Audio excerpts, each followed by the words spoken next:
Gravity in the solar system. Have you ever wondered where our solar system, the sun, the planets, and all objects nearby came from? Here's a hint. The same force that keeps you close to Earth's surface also began the process that formed the solar system. Gravity, or gravitational force, is an attractive force between all objects that have mass. The more mass an object has, the more strongly it pulls other objects toward it through the force of gravity. So, how did this force help produce the sun and all the objects that move around it? About 4.6 billion years ago, our area of space was a huge cloud of dust and gases.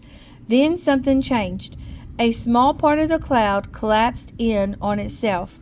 The collapse brought many particles in that area of the cloud very close together.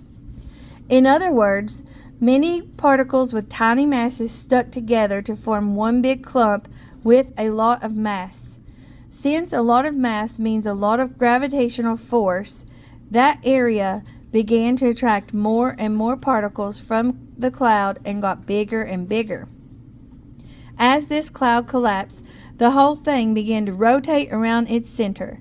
The spinning cloud flattened into a disk of particles and gases, circling the spot where the collapse took place.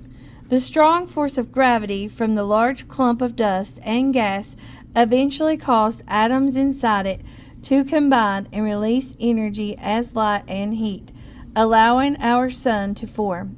That was the beginning of the solar system. Gravity formed the planets too. When the sun formed, it consumed almost all the particles in the center of the disk. However, there were some particles left over in the outer regions of the disk, circling around the sun. As they moved, they crashed into each other and formed clumps with large masses. With larger masses, gravity from these clumps pulled on nearby objects with even more force. Over time, those clumps grew large enough to become planets, moons, asteroids, comets, and other objects in our solar system. Since then, the solar system hasn't changed much. It's still a disk with objects circling the sun at the center. The sun's gravity plays a role in keeping these objects circling. In our solar system, each planet's orbit is pretty stable, never getting much closer to a farther from the sun. If the sun's gravity is so strong, how can that be? The planets don't all collapse into the sun because they're moving too fast, and there is no force like friction to slow them down. The planets are moving sideways past the sun and have momentum in that direction. One way of thinking of momentum is to call it mass in motion. And because planets have a lot of mass and are moving very fast, they have lots of momentum. Although the planet's momentum is aimed in a straight line sideways past the sun, gravity from the sun pulls on the planets and causes them to move in a circle instead. The force of gravity from the sun can't stop the planets' sideways motion. It can only pull them toward the sun.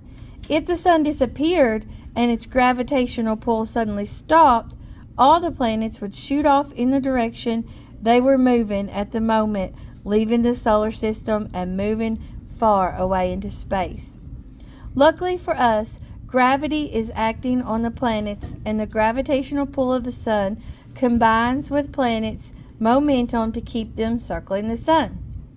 Gravity isn't just an important force inside our solar system. Gravity is just as important in other star systems everywhere in the universe. Our solar system is part of a giant collection of more than 100 billion other stars called the Milky Way galaxy.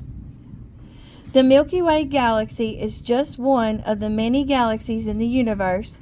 Just as Earth orbits in a giant circle around the sun, our solar system orbits in an even larger circle around the center of the Milky Way galaxy. You might be thinking that there needs to be an object with a huge mass at the center of the galaxy to be able to exert enough gravitational pull to hold our entire solar system and 100 billion stars in orbit around it. You'd be right. In fact, scientists have evidence that there is a supermassive object known as the black hole in the center of the Milky Way galaxy that is 4 million times more massive than the sun. Okay, and down here you have the diagram. The planets have momentum in the sideways direction, but the sun pulls the planets toward its center with the force of gravity. The combination keeps the planets moving around the sun.